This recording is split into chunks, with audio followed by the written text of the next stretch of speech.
Hayırlı akşamlar arkadaşlar. Yine bir salı günü Matbu Metinler dersine hoş geldiniz inşallah. Bu akşam Yunus Emre Divanı'ndan okuma yapacağız. Yunus Emre Divanı'ndan. Sisteme yüklü, indirmek isteyenler sistemden indirebilirler. Zaten yaygın bir kitap arkadaşlar. Yunus Emre Divanı. İnşallah oradan kaçıncı sayfadan başlayacağız? 45. sayfadan arkadaşlar başlayacağız inşallah okumaya.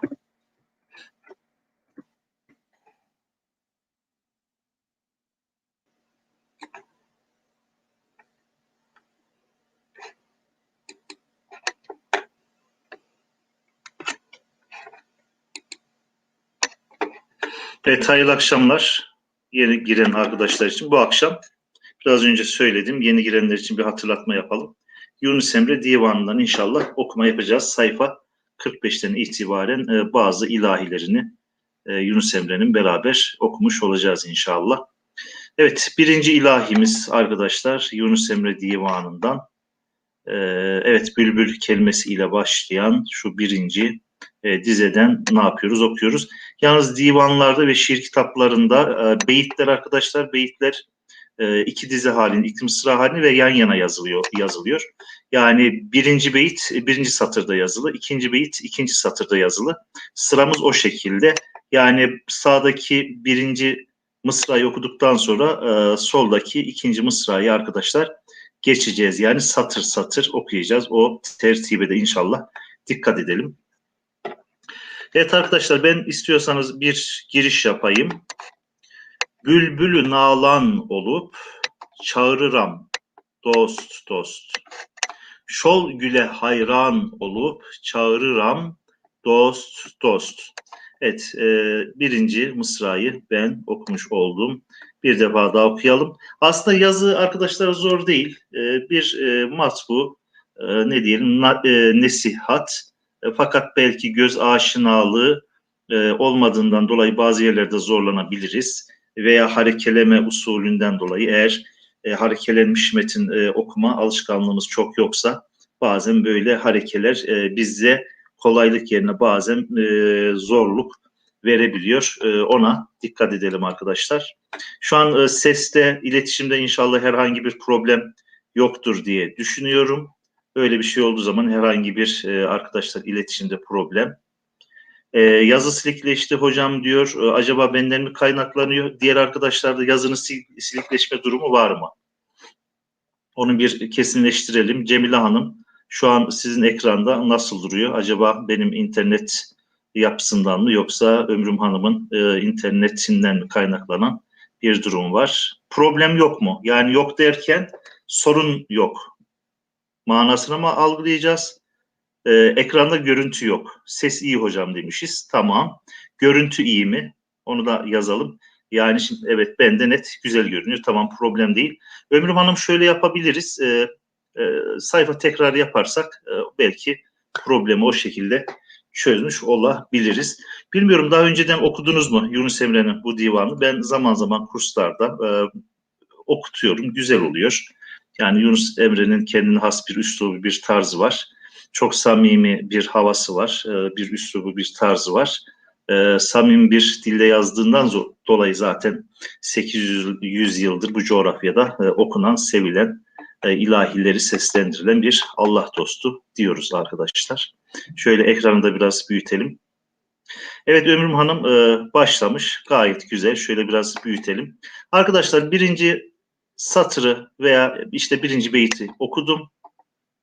İkinci beyti buyurun siz bir okuyun. Şöyle bir giriş yapın. Birinci beyti, sağdaki birinci mısra, soldaki ikinci mısra. Şöyle bir takip edelim bakalım. Buyurun, bismillah. Evet, ikinci dizeyi okumuş. Birinci beytin ikinci dizesini Ömrüm Hanım. Şol güle hayran olup çağırıram dost dost. Gayet güzel.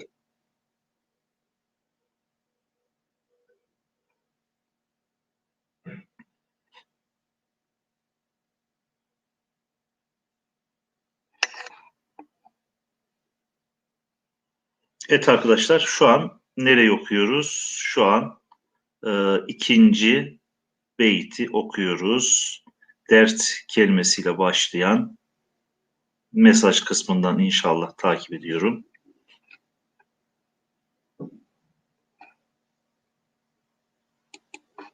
Şuradan itibaren okuyoruz. Birinci mısra arkadaşlar. Sol tarafta ikinci mısra.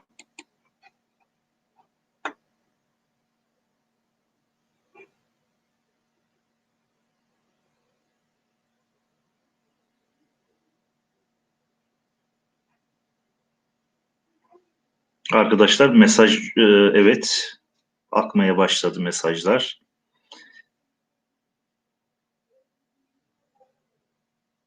Evet, birinci kelime ile ikinci kelimeyi tamlama yapacağız arkadaşlar. Oraya dikkat edelim. Şu birinci kelime ile ikinci kelimeyi tamlama yapacağız. Farisi terkip tarzında yapacağız. Derdi dilimden, gönlümün derdinden. Eğer ister isen bir haber, derdi dilimden eğer veya eğer günümüz Türkçesiyle ister isen bir haber, aşk ile şamu seher, akşam, gece veya seher vakti, gece veya seher vakti çağırıram dost dost. Aşk ile şamu seher çağırıram dost dost. Yani şamu seher derken arkadaşlar biz günümüz imlasında normalde bu tarz ikilemelerde araya vav koyuyoruz. Şamu seher, düğünü gün. Leyla ve Mecnun gibi araya bir vav koyuyoruz. Fakat burada vav'ı tercih etmemişler. Arkadaşlar vav yerine onun harekeli şekli olan ötreyi tercih etmişler. Şam gece, akşam anlamında arkadaşlar seherde biliyorsunuz gecenin son 1/3 kısmına ne diyoruz? Seher vakti diyoruz. Evet, aşk ile şamu seher çağırıram dost dost.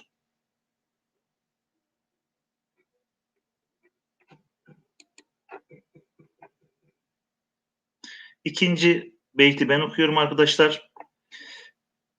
Evet, zikrü safa dert ile ben dirim ihlas ile. Zikrü safa derd ile ben dirim ihlas ile. Kabrim içinde bile çağırıram dost dost. Arkadaşlar çağırırım tabii ki günümüz Türkçesine göre çağırırım. Fakat burada veya Yunus Emre'nin dilinde diyelim veya bunun yazıya geçirildiği dönemde çağırırım tarzında değil, çağırıram tarzında ağlı ne yapacağız? Telaffuz edeceğiz. Dikkat edersiniz ötre. Bir daha okuyorum. Zikri, safa veya ötre de koymuş. Zikrü safa, derd ile. Ben dirim ihlas ile. Kabrim içinde bile çağırıram dost dost. Evet, 4. beyte geçtik arkadaşlar. Şöyle yapalım. 4. ve 5. beytimiz arkadaşlar. Okuyoruz. İsteyen 4. beyti, isteyen 5. beyti okuyarak mesaj kısmına yazsın. Ben de oradan takip ediyorum. Buyurun.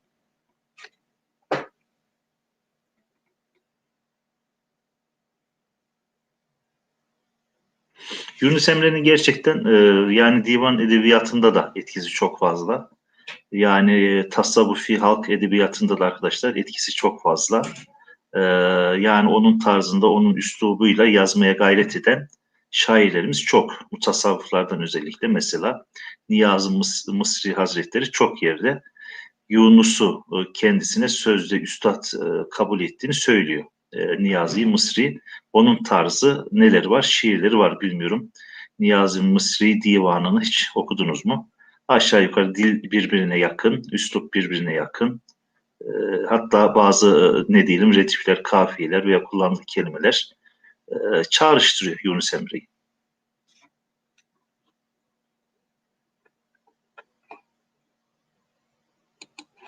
Evet.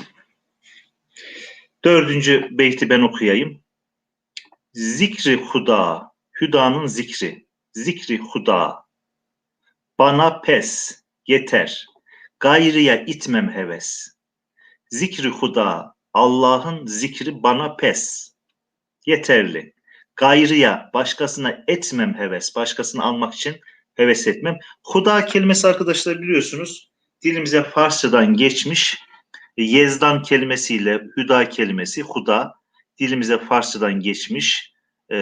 Allah lafzı yerine kullanılan kelimelerden özellikle Orta Asya Cumhuriyeti'nde yani günlük hayatta Allah lafzından ziyade huda kelimesi daha fazla kullanılıyor arkadaşlar. Evet, ikinci dize. Aşk ile ben her nefes çağırıram dost dost.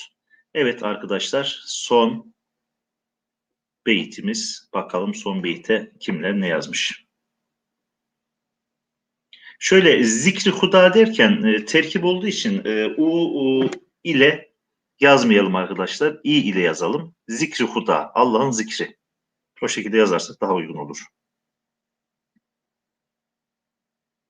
Tabi burada ötreyi de koymuşlar. Belki bu kitabın tertibi zamanında halk arasında veya kullanımda ü tarzı belki telaffuzda tercih ediliyor olabilir. Ama şu an biz onu ötreyle değil arkadaşlar. Esreyle ne yapıyoruz? Orijinal de öyle. Yani Farisi de orijinal de öyle. Farisi tamlama yaparken arkadaşlar esreli ne yapacağız? Telaffuz edeceğiz.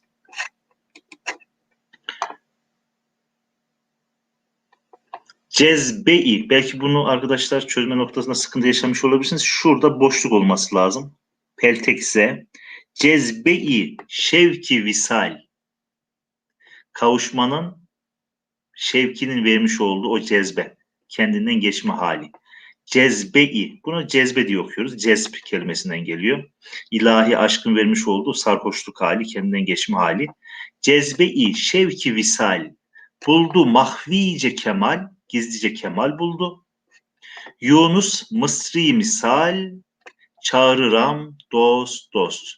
Yunus'u Mısri misal, Yunus'u Mısri misal, çağırıram dost dost diyoruz ve arkadaşlar bir sonraki ilahiye veya şekil özelliklerine bakarsanız arkadaşlar gazele geçiyoruz. Yani şekli özellikleriyle gazeldir.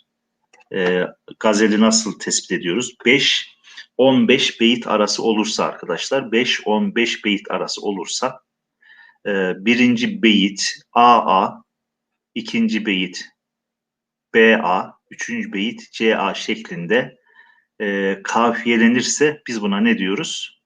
Gazel diyoruz arkadaşlar. Gazel formunda yazılmış bir şiir, bir ilahi.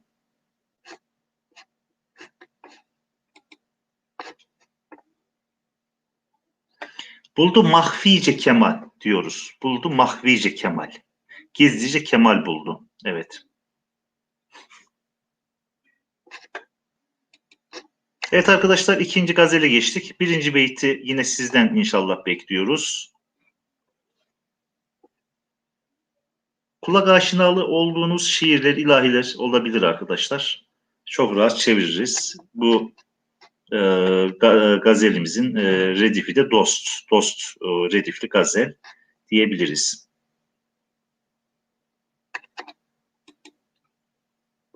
Evet, Cemile Hanım okudu. Gel gönül seninle dosta gidelim dost. Bakalım. Gel gönül seninle dosta gidelim dost. Gayet güzel. Yad olma, yabancı durma, yad olma. Arkadaşlar yad kelimesinin biliyorsunuz iki anlamı var. Bir yad etmek, anmak anlamında, bir de yad yabancı anlamında. Burada yad olma, yabancı olma. Bilişelim, dosta gidelim dost. Yad olma, yabancı durma, bilişelim, tanışalım, dosta gidelim dost. Evet, ikinci mısra arkadaşlar.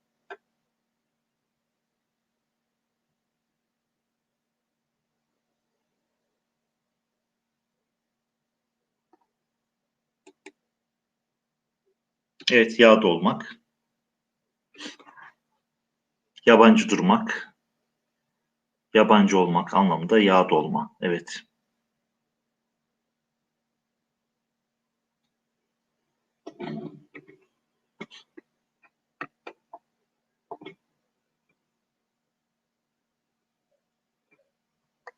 Şöyle yazmış olduğunuz mesajlar acaba biraz bana geç mi düşüyor diye düşünüyorum.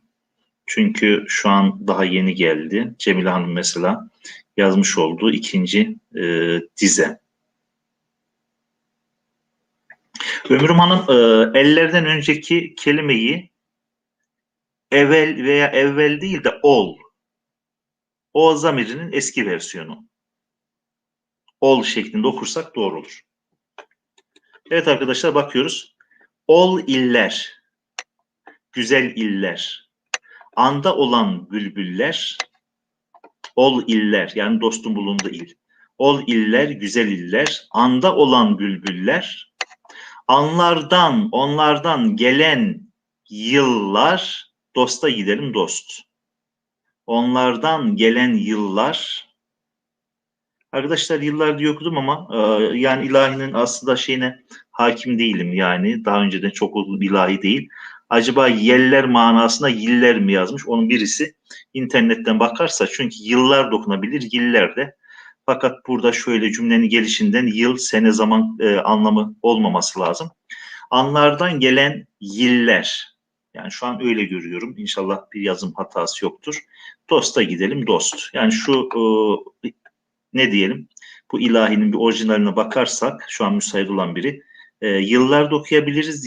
Yiller, yel kelimesinin eski bir telaffuzu tarzında sanki biraz yel, rüzgar, esinti biraz daha uygun gibi geliyor arkadaşlar. Burayı geçelim. Müsait olan bir arkadaşımız bakabilir.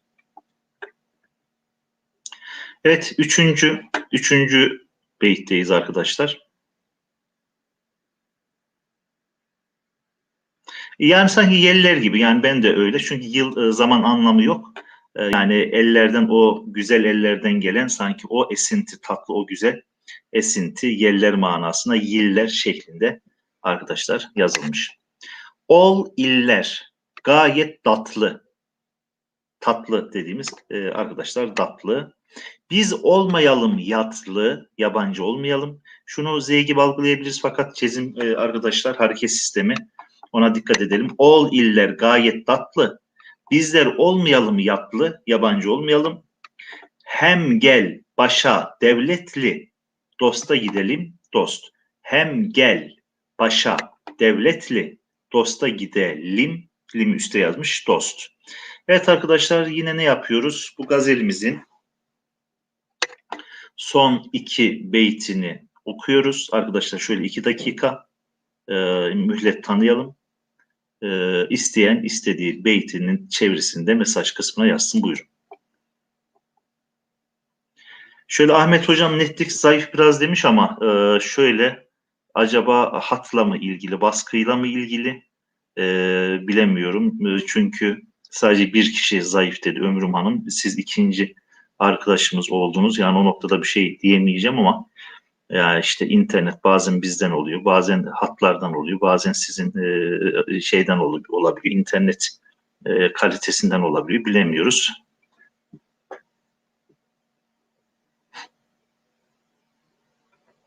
Evet, gazelimizin, ilahimizin arkadaşlar son iki beytini ne yapıyoruz?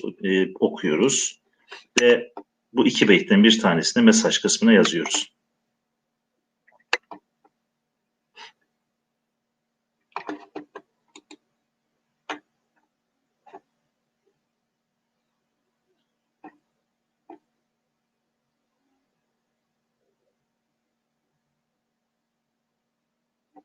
Cemil Hanım benim yazdıklarım kayboluyor demiş ama şöyle yani kaybolması nasıl olabilir bilemiyorum.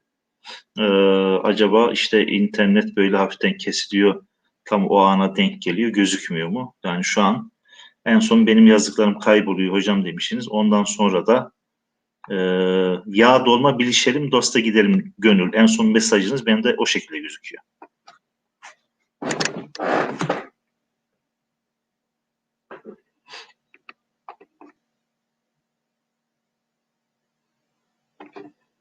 Evet tamam bakıyoruz arkadaşlar. Okundu biraz. Ne garayip hal. Garip kelimesinin çoğulu arkadaşlar. Ne garayip, garip hal oldu. Elif kaddim, elif boyum, kat boy. Elif kaddim dal oldu. Ne kadar güzel benzetmeler arkadaşlar ya. Ne garayip hal oldu. Yaşlılıktan veya o dertten, iki halde de olabilir. Elif gibi olan kaddim, boyum, dal oldu. Dal gibi eğildi. Dosta doğru yol oldu. Dosta gidelim dost. Bir daha okuyorum. Ne garayip hal oldu.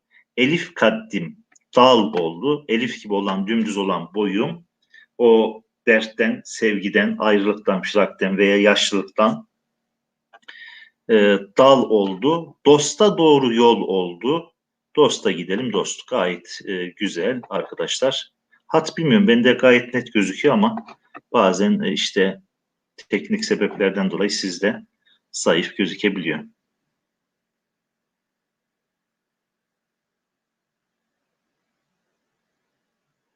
Evet, Mehmet Bey yazmış. Aşık Yunus varalım. Alem divanına duralım. Bakıyoruz. Hemen bakalım. Aşık Yunus varalım. Alem, alim divanına. Tabi alem olmaz, alim olur. Alim divanına duralım. Hak cemalin görelim. Dosta gidelim dost. Bir daha okuyorum. Aşık Yunus varalım. Alim divanına duralım. Hak cemalin görelim. Dosta gidelim dost diyoruz. Arkadaşlar bir sonraki ilahiye geçiyoruz. Buyurun. Bu ilahiyi artık arkadaşlar çoğunuz ezber gibi biliyorsunuzdur. Bilemiyorum. Ne yapalım? Bunu geçelim mi? Adı güzel, kendi güzel Muhammed ilahisi arkadaşlar. Çoğunuz biliyorsunuzdur.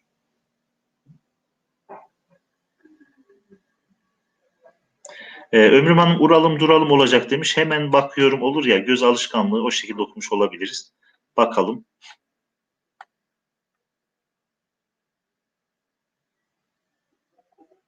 Duralım yazıyor ama uralım nerede? Arkadaşlar gözden bir yerim kaçtı, bilemiyorum. Aşık Yunus varalım. Alim divanına duralım. Hak cemalini görelim. Dosta gidelim. Dost. Yukarıda da aslında uralım yazdığınızı gördüm ama tam anlayamadım. Neyse geçelim inşallah. Tamam. Şimdi arkadaşlar canım kurban olsun senin yoluna. Adı güzel, kendi güzel Muhammed Ahmet demiş. Burada biraz farklı bir versiyonu var. Yani piyasada adı güzel, kendi güzel Muhammed tarzına bitiyor. Fakat burada sonunda Ahmet de var. Şöyle bir bakalım arkadaşlar. Canım kurban olsun senin yoluna. Adı güzel, kendi güzel Muhammed. Arkadaşlar burada bir bilgi vereyim. Bari bu ilahine yeri gelmişken. Şimdi halk arasında bilmiyorum şu an belki çok kullanılmıyor ama eski zamanda Adı Güzel diye bir isim vardı. Eski zamanda yaygındı. O Adı Güzel isminin kaynağı olan ilahi arkadaşlar. Yani Adı Güzel aslında Peygamberimiz Aleyhisselatü Vesselam'ın ismine atfediyor. Yani ismi Muhammed olduğu için onun adı güzel. Fakat zamanla bu ilahinin etkisiyle adı güzel arkadaşlar gerçekten garip bir şekilde ne olmuş? İsim olmuş. İsim olarak halk tarafından benimsenmiş. Yunus Emre'nin bu şiiri çok meşhur bir şiir, ilahi diyelim, bir gazel. Oradan adı güzel Peygamberimiz Aleyhisselatü Vesselam'ın aslında Muhammed ismine atfen, onun adı güzel manasına, fakat zamanla Muhammed veya Mehmet ismi yerine adı güzel de kendi başına müstakil bir isim olmuş. Evet, okuyalım demişler. Ben okuyayım arkadaşlar. Siz bakın. Canım kurban olsun senin yoluna. Adı güzel, kendi güzel Muhammed Ahmet. Gel şefaat eyle bu kemter kuluna. Kemter, aciz, zayıf, garip kuluna. Kelime şey edelim arkadaşlar. Anlamı söyleyelim bari burada. Adı güzel, kendi güzel Muhammed, Ahmet. Yani bu versiyonunu arkadaşlar burada okudum. Gerçekten çevirilerde ve başka yerlerde Muhammed'in yanında Ahmet şekliyle ilk defa burada okuyorum. Daha önceden okumuş muyum bilmiyorum, unuttum. Mümin olanların çoktur cefası. Ahirette vardır zevku safası. Alta iniyoruz arkadaşlar. 18 bin alemin Mustafa'sı. Adı güzel, kendi, şurada arkadaşlar silinmiş, güzel Muhammed Ahmet. Yunus neyler iki cihanı sensiz, sen hak peygambersin şeksiz gümansız. Arkadaşlar gümanda şek şüpheyle aynı. Yani şek, şüphe, güman hepsi de şüphe manasında. Şek şüphe demek, güman da şüphe demek. Böyle üç kelimeyi bir araya getirelim. Şeksiz, şüphesiz diyoruz. Bazen şeksiz, gümansız diyoruz. Eş anlamlı kelimeler bunlar arkadaşlar. Sana uymayanlar gider imansız, adı güzel, kendi güzel, Muhammed, Ahmet. Evet, en azından burada ne yaptık? Adı güzel isminin kaynağını e, bu ilahi vasıtasıyla öğrenmiş olduk. Bu ilahiden dolayı yani Muhammed ismi işte peygamberimiz ismi Muhammed, onun adı güzel bir ad, zamanla adı güzel ibaresi Peygamberimiz Aleyhisselam'ın ismi yerine çocuklara e, isim olarak verilir. Olmuş arkadaşlar. O şekilde diyoruz, geçiyoruz. Evet arkadaşlar, dördüncü ilahimize geldik. Arkadaşlar bu arada tamam, okuma yapmadığımız için herhalde dedim mesaj kısmında mesaj akışı yok. Herhangi bir sıkıntı mı var? İnşallah yok. Dördüncü gazele geldik arkadaşlar. Dil sade, gözümüz alıştı. Harekeler belki gözümüzde biraz kalabalık yapıyor gibi görüyor. Çünkü hareketsiz Osmanlıca alışınca biraz hareke insana böyle biraz kalabalıkmış hissi verebiliyor. Arkadaşlar birinci beyt okuyalım, buyurun. Evet, birinci beyt, birinci mısra, solda ikinci mısra arkadaşlar, buyurun. Evet, burada hızlı başladınız. Herhalde biraz rahat okunuştu veya aşina olduğumuz bir ilahi. Gel ey kardeş, hakkı bulayım dersen. Bir kamil mürşide, mürşit evet kamil olan bir mürşide. Varmayınca olmaz, varmayınca olmaz. Bir kamil mürşide varmayınca olmaz. İkinci beyti ben okuyayım. Rasulün cemalin, arkadaşlar Rusulün yazmışlar, yanlış bu.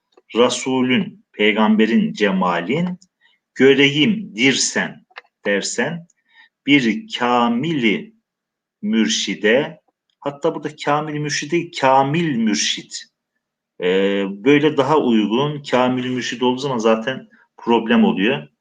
Mürşidi kamil olması lazım. Kamil, mürşidi kamil. Burada arkadaşlar tamla yapmamışlar. Ona dikkat edelim. Genellikle kamil mürşit diye bir tamlama yapılıyor ama özellikle cezim koymuşlar.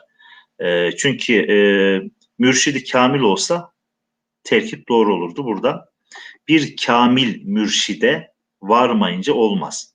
Kamil mürşit değil arkadaşlar. Zaten cezim var. Eğer Farisi terkip olsaydı tam tersi olması lazımdı. Bir mürşidi kamil olması lazımdı. Evet. Bir kamil mürşide varmayınca olmaz. Arkadaşlar buyurun nice ile başlayan beyti okuyalım ve mesaj kısmına yazalım. Cemile Hanım, kamil mürşidi düzelttik. Bir kamil mürşide. Yani olgunlaşmış, kemale ermiş, mürşitlik vazifesini tam yapabilecek kıvama gelmiş manasına. Çünkü kamil mürşit tarzında Farisi terkip tamlama yaptığımız zaman anlam olmuyor arkadaşlar. İlla terkip yapacaksak tam tersi. Mürşidi kamil olması lazım. Evet. Okuyanlar var. Niceler gittiler mürşit arayı. Mürşit aramak için niceler gittiler. Arayanlar buldu derde devayı.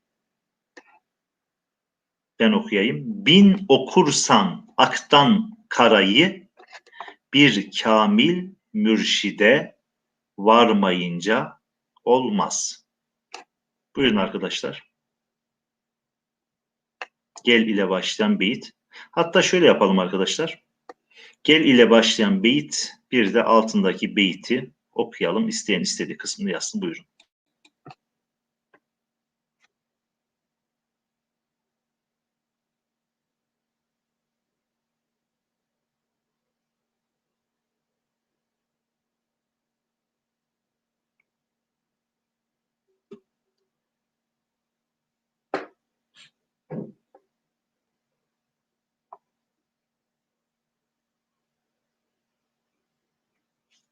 Yani Yunus Emre Divanı'nın arkadaşlar dili çok ağır değil.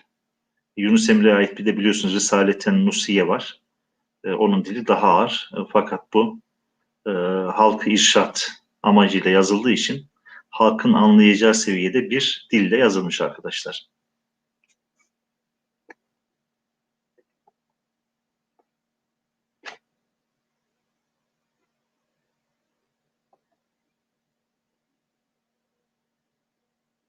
Evet arkadaşlar, gel ile başlayan şurayı okuyoruz.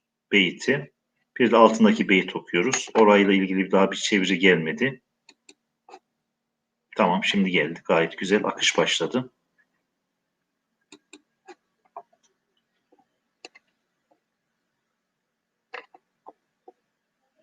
Gel imdi. Şimdi kardeşler gidelim bile. Bile birlikte, beraber. Nice aşıkların bağrını dele. Cebrail delildir Muhammed'e bile. Hani mürşidi kamil veya kamil mürşit niçin lazım? Burada delil getiriyor. Yani Hz. Muhammed'in bile delili, rehberi, mürşidi var. Kim? Cebrail. Cebrail delildir Muhammed'e bile, ona rehberdir manasında. Bir kamil mürşide varmayınca olmaz. Diyoruz arkadaşlar. Şuradan itibaren kafla başlayan beyti okumaya başlayalım.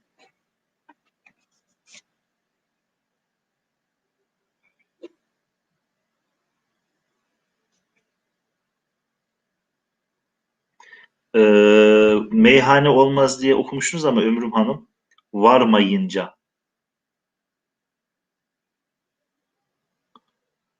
Yani şöyle dikkat etmeseniz siz öyle yazınca baktım meyhane ama meyhane olması için ne olması lazım? H harfinden sonra elif olması lazım. H harfinden sonra elif olmadığı için onu meyhane diye okuyamayız. Zaten kendisinden önceki varmak fiiliyle birleştiriyoruz. Varmayınca.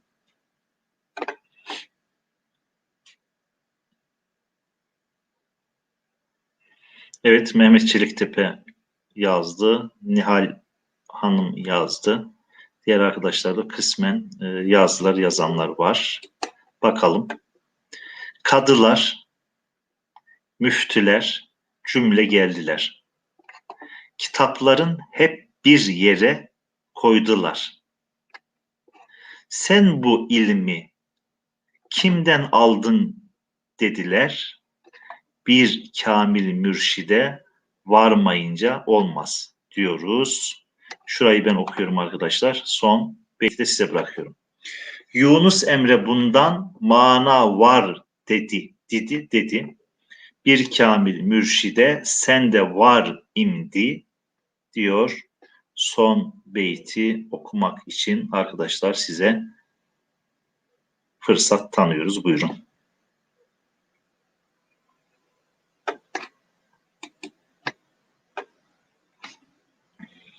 Yani sen bu ilmi kimden aldın derken tabii ki marifet ilmi Allah alem. Yunus Emre'de bulunan daha çok ilim var, irfan var.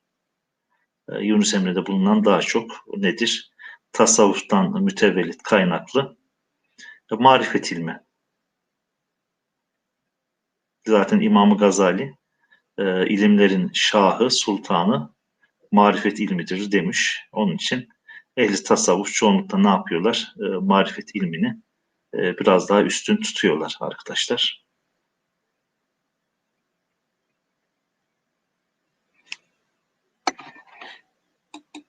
Burada yine bir delil getiriyor. Cebrail Peygamberimiz Aleyhisselatü Vesselam için delil olmuştu. Burada da Hızır Hazreti Musa'ya delil oluyor, rehber oluyor. Yani nasıl, yani mürşid-i kamil olmadan niye olmuyor? Ona delil getiriyor. Tasavvufta biliyorsunuz yani kemale ermek için, yani fenafillah makamına ermek için şart. Bir nevi nefis terbiyecisi olarak mürşitler, şeyhler, mutasavvıflar arkadaşlar biraz mecbur tutulmuş nefis terbiyesinde.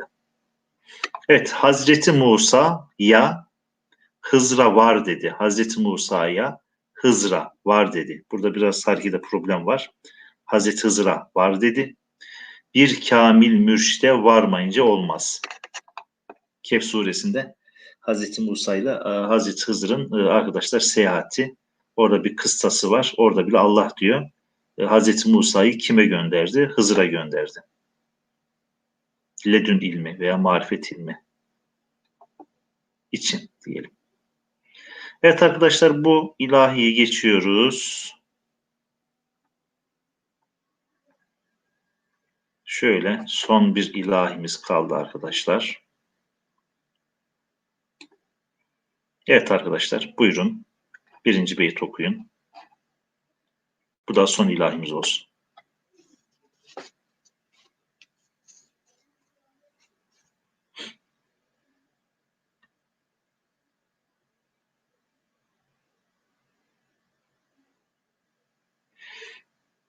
Evet, hoca kelimesini yazarken orada arkadaşlar kökünde H'yi terk etmiş. İmlada. Normalde hoca H, Vav, Elif, Cim ve H ile yazılıyor. Fakat hocam derken C'den sonraki H'yi terk etmiş. Hoca kelimesi arkadaşlar dilimize Farsçadan girmiş. İşte hoca şeklinde biz Anadolu'da çoğunlukla telaffuz ediyoruz, fakat daha çok Orta Asya'da hace şeklinde telaffuz ediliyor veya çoğul yapılacağı zaman hacegan şeklinde telaffuz ediliyor. Yani hocalar anlamında. Sebebi ne? Niçin bazı coğrafyalarda hoca tarzında, bazı coğrafyalarda hacı tarzında telaffuz ediliyor? Sebebi şu arkadaşlar. Farsçada H harfinden sonra bir ünlü var. O bizde olmayan bir ünlü. O, A arası bir ses. Biz o, A arası bir ünlüye sahip olmadığımızdan dolayı Türkler ya H'dan sonraki vav elifi ya vavlı veya vav'ı telaffuz etmeden elifli. Ya hoca tarzında veya hace tarzında telaffuz ediyoruz. Ama aslında Farsçada o, A, hoce. Bilmiyorum doğru telaffuz ettim mi? O, A arası bir sesle telaffuz edildiği için hem vav hem arkadaşlar elif yazılıyor. Birkaç kelime de var Osmanlı Türkçesi'de kullandığımız. Ey hocam veya burada hacem. Çünkü C'nin üzerine ey hacem seni seveli gözüme cihan görünmez. Ben sana aşık olalı nüh cihan bu can görünmez. Arkadaşlar nüh cihan, 9 cihan veya ne cihan tarzında nüh felek olur. Doğru. 9 felek olur. Nüh cihan olmaz. Ne cihan diye okuyalım. Burayı doğru. Ne cihan. Ben sana aşık olalı ne cihan bu can görünmez. Yani sadece cihan gözükmez. Yani can da bana gözükmez manasında. Doğru, oradaki ne olarak okuyacağız. Bir daha okuyorum. Ey hocam seni seveli gözüme cihan görünmez. Ben sana aşık olalı ne cihan, sadece cihan değil, bu can da görünmez. Bu can görünmez. İkinci beyti ben okuyayım arkadaşlar. Biraz burada üçüncü beytte biraz karışıklık var. Orayı dikkatli okuyalım. Yandırdı beni celalin. Can müştak ister cemalin. Kim bakar şimden hayalin. Huri rıdvan görünmez. Kim bakar şimden hayalin, huri rıdvan görünmez diyoruz. Arkadaşlar 3. beyte geliyoruz. Buyurun. Baştaki ayını görün arkadaşlar. Ayının yanında elif var, sonra şın var, sonra kaf var. Üstte de cezim var arkadaşlar. Buyurun.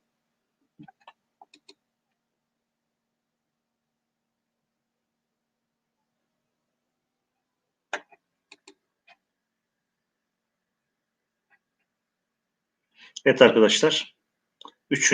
beyitteyiz. Ayın var, elif var. İsmi fail kalıbında. Aşık. İkinci kelimeyi bakalım. Kim nasıl okuyacak? Evet. Aşk değil de aşık. Aşık kelimesinden sonra ikinci kelime nedir arkadaşlar? Kelime kelime sorayım.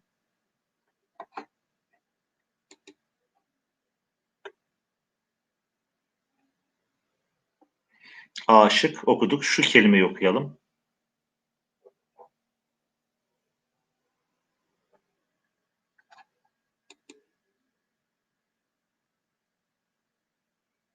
Yok, bari değil, Türkçe kelime.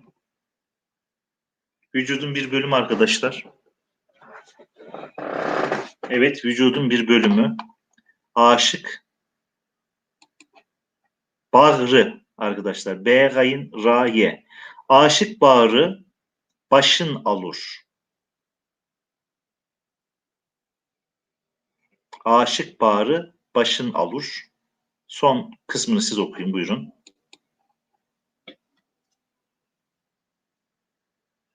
Cemile Hanım okumuş, bakalım. Aşık bağrı başın alır. Gözleri kanlı yaş olur. Gözleri kanlı yaş olur. Gayet güzel. Doğru. Problem yok. Yani burada kanlı da tabii günümüz Türkçesine göre kanlı diye telaffuzda veya çevirmede problem var mı? Yok arkadaşlar. Sırrı aleme faş olur. Sırrı aleme faş olur. Yayılır, duyulur. Sırrı aleme yayılır. Sırrı aleme faş olur. Arada hicran görünmez. Evet. Sırrı aleme faş olur, yayılır. Arada hicran görünmez diyoruz. Arkadaşlar buyurun. Şöyle yapalım. Son 2 beyit. Zaten son 2-3 dakikamız var. Şöyle bir okuyun. İsteyen istediğini de mesaj kısmına yazsın. Buyur. Son bölümü de inşallah şöyle beraberce halledelim, bitirelim.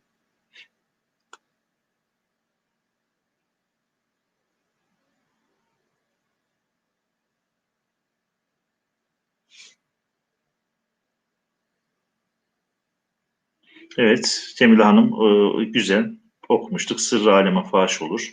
Arada hicran görünmez. Gayet güzel, tamam. Evet, sondan bir önceki beytimiz şol gözüm diye başlıyor. Mehmet Bey okumuş. Sana duş oldu. Gayet güzel. Mehmet Hocam güzel giriyor. Şol gözüm sana duş oldu. Evet arkadaşlar, şurayı ne okuyacaksınız merak ediyorum. Yani biraz karmaşa var. Yani aslında okunacak bir kelime değil de biraz baskıdan dolayı sanki biraz mürekkep dağılımı var. Şurayı ne okuyacaksınız merak ediyorum. Şol gözüm sana duş oldu. Tamam, oldu. Şurası arkadaşlar. Buyurun. Bakalım, takip ediyorum. Evet, Mehmet Bey gayet güzel. Bu hasta. Evet. Bu hasta gönlüm hoş oldu. Biz hoş diyoruz da huş oldu tabii. Hoş oldu. Bu hasta gönlüm hoş oldu. Gayriden, başkasından elim boş oldu. Başkasından elimi çektim. Boş oldu. Issı ziyan görünmez. Issı ve ziyan. Issı ve ziyan görünmez. Yani kar ve zarar görünmez manasını kullanmış ıssı kelimesini. Kar anlamında kullanmış arkadaşlar. Gayriden elim boş oldu. Issı ve ziyan görünmez. Son beyit buyurun arkadaşlar.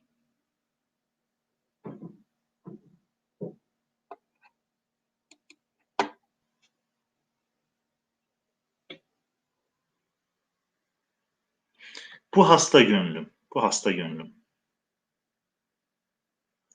Evet Ömrüm Hanım, siz Mehmet Hoca diyorsunuz. Şöyle Mehmet Hoca derken MHM'de evet Mehmet Lütfü Gül tarzında. Yani direkt ismi Mehmet yazmıyor Ömrüm Hanım. İsmi kısaltmayla yazmış. Ben sadece ünsüzleri yazdığı için Mehmet veya Muhammed Lütfü Gül tarzında belki evet o tarz. Belki Mehmet veya Mehmet yani. Mehmet Bey olması lazım. Evet son beyti de okuyalım arkadaşlar. Dersi yavaş yavaş ikmal edelim. Yunus istediği meydan başı, top elleri çevgan. Başı top, elleri çevgan. O şekilde okursak mantıklı oluyor. Yunus istediği meydan. Yunus istediği meydan. Başı top, elleri çevgan. Bu eski zamanda oynanan bir topla, çubukla oynanan bir oyun diye biliyorum arkadaşlar. Çevgan oyunu. Yunus tabii bunun tasavvufta bir karşılığı var fakat onu araştırmadım. Yani tasavvufta çünkü Niyazi Mısri de Çevgan oyunundan çokça bahsediyor. Sopalarla, toplarla oynanan bir oyun diye biliyorum. Eğer bilen varsa yani bakıyoruz ama bazen unutuyoruz arkadaşlar. Şu an nasıl bir oyun olduğu aklımda değil. Fakat topla oynanan, işte elde sopalarla oynanan bir oyun diye aklımda kalmış. Fakat tasavvuftaki karşılığı nedir tabii bilmiyorum. Yunus istediği meydan, başı top, elleri çevgan, arş üstünde kılur seyran, arada ağyar görünmez. Başkası görünmez diyor. Yani evet. Arş üstünde kılur seyran, arada ağyar görünmez diyoruz arkadaşlar. Bugün de dersimizi bu şekilde ikmal ettik. İnşallah faydalı olmuştur. İnşallah önümüzdeki hafta yeni bir kitapla buluşuruz diyorum. Mesajlara bakıyoruz. Bazı arkadaşlar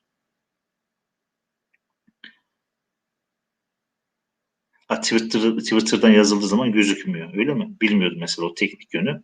Bazı arkadaşlar Twitter'dan giriş yaptığı için arkadaşlar onların mesajları bu YouTube sayfasında sizin tarafından gözükmüyormuş.